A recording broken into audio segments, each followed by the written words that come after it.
Ikenga? Ikenga are carved wooden figures that have a human face with animal attributes. They can be small, a couple inches, they can be very abstract. Sometimes it's more naturalistic, like the one we see at the Penn University Museum. Likely made for a warrior. He's seated on a stool, which is an important signifier of honor.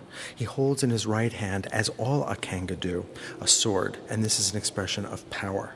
But in his left hand, this particular figure seems to hold a human head, and that would be an expression of his warrior status. Maybe I shouldn't say that they all hold a sword in the right hand, because some of the Ikenga are abstract and don't actually have arms. So if you were Igbo, you would know that the Ikenga stood for the power of the right hand, and it really wouldn't be necessary to depict it in the carving. In other words, that same concept in African art, that it's not so much about what it looks like, but rather the concept that the figure is trying to convey. The Ikenga were personal objects that suggested the achievement of their owners, and they could relate to that person's occupation, whether they were a hunter, a farmer, maybe they were an exceptional yam farmer. They could have been a smith, or they could be a university professor. And once an Ikenga had been commissioned by a master carver, had been consecrated, it would enter into a shrine within the owner's home. And the Ikenga is known as the place of strength.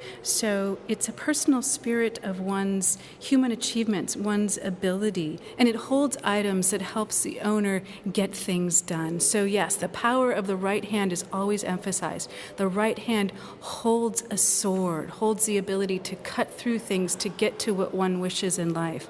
The left hand can hold a whole host of things, including the tusk of an elephant in the form of a trumpet, a head, or even a staff to suggest one's rank. So let's take a close look at this particular object. We have ram's horns that are almost as big as the entire body. They curl at the top, and they're decorated with these wonderful vertical and horizontal abstract forms. There's a great saying among the Igbo that a ram fights with his head first. The idea that any action is taken first with the head. So the head is emphasized, the power, the aggression, the strength of the head in these ram's horns.